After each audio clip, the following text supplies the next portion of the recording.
சப்பாத்தி பூரிக்கு எப்பயுமே ஒரே மாதிரி சைட் டிஷ்ஷு செய்யாமல் இந்த மாதிரி வெங்காய தொக்கு செஞ்சு பாருங்கள். ரொம்ப சூப்பராக அட்டகாசமாக இருக்கும். செய்கிறதுமே ரொம்ப சிம்பிள் தான்.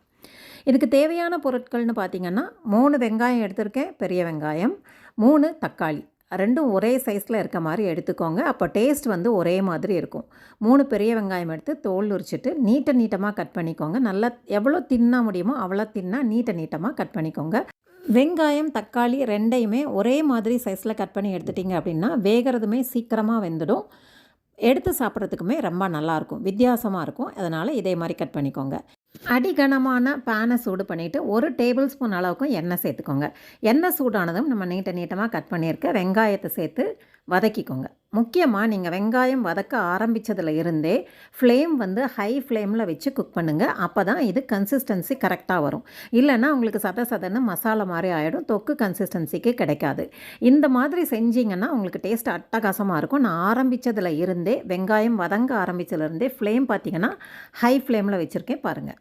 இந்த மாதிரி வச்சு ஹை ஃப்ளேமில் இந்த செஞ்சு முடிக்கிற வரைக்கும் இதே ஃப்ளேமில் குக் பண்ணி பாருங்கள். இது வித்தியாசமான ஒரு ரெசிபியாக இருக்கும். இந்த வெங்காயம் நல்லா வதங்கினதுக்கப்புறம் நீட்டமாக கட் பண்ணியிருக்க தக்காளியும் இதில் சேர்த்துக்கோங்க.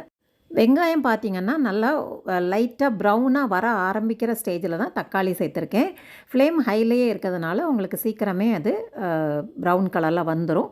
தக்காளியும் சேர்த்துட்டு அதே ஃப்ளேமில் நல்லா வதக்கி கொடுத்துக்கோங்க.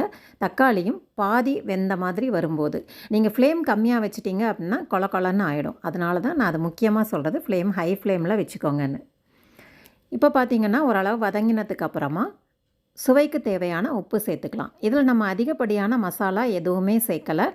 உப்பு, தனி மிளகாத்தூள், இது 2 ஐட்டம் தான் சேர்த்துருக்கோம். தனி மிளகாத்தூள் செட்டிநாடு ஸ்நாக்ஸ் ஆன்லைனில் கிடைக்கக்கூடிய ப்ளைன் ரெட் சில்லி பவுடர் நான் பயன்படுத்தியிருக்கேன். உங்களுக்கு வேணும்னா செட்டிநாடு ஸ்நாக்ஸ் ஆன்லைனில் வாங்கிக்கலாம். இது பியூர்லி ஹோம்மேடு, அதனால் உங்களுக்கு குவாலிட்டி ரொம்பவே நல்லாயிருக்கும். உப்பும் மிளகாப்பொடியும் சேர்த்துட்டு இந்த வெங்காயம் தக்காளியை நல்லா வதக்கிக்கோங்க. இதில் வேறு எதுவுமே சேர்க்க தேவையில்லை. இது ஹை ஃப்ளேமில் வதக்கிட்டே வரும்போது நல்ல தொக்கு கன்சிஸ்டன்சிக்கு சூப்பராக வந்துடும். இது நல்லா வதங்கிடுச்சு, குக் ஆகிடுச்சு அப்படிங்கிறத நீங்கள் எப்படி தெரிஞ்சுக்கலாம் அப்படின்னா, இது நல்லா கரண்டியில் பரட்டி கொடுக்கும்போது பாத்திரத்தில் ஒட்டாமல், பேனில் ஒட்டாமல் அப்படியே வரும். அப்படி வரும்போது சூப்பராக இருக்கும். லைட்டாக சுகர் வேணும்னாலும் சேர்த்துக்கலாம். இன்னும் கொஞ்சம் அட்டகாசமாக இருக்கும் டேஸ்ட்டு. அது ஆப்ஷனல் தான். இந்த மாதிரி செஞ்சு பாருங்கள். இது சப்பாத்தி பூரி எல்லாத்துக்குமே சூப்பரான ஒரு காம்பினேஷனாக இருக்கும். செஞ்சு பார்த்துட்டு எப்படி இருந்ததுன்னு சொல்லுங்கள். வீடியோ பிடிச்சதுன்னா லைக் பண்ணி, கமெண்ட் பண்ணி, ஷேர் பண்ணிக்கோங்க. நிறைய பேருக்கு இது ஹெல்ப்ஃபுல்லாக இருக்கலாம். வித்தியாசமான ரெசிபி. நம்ம சேனல் இன்னும் சப்ஸ்கிரைப் பண்ணாமல் பார்த்துட்ருக்கீங்கன்னா சப்ஸ்கிரைப் பண்ணிக்கோங்க. தேங்க்ஸ் ஃபார் வாட்சிங்.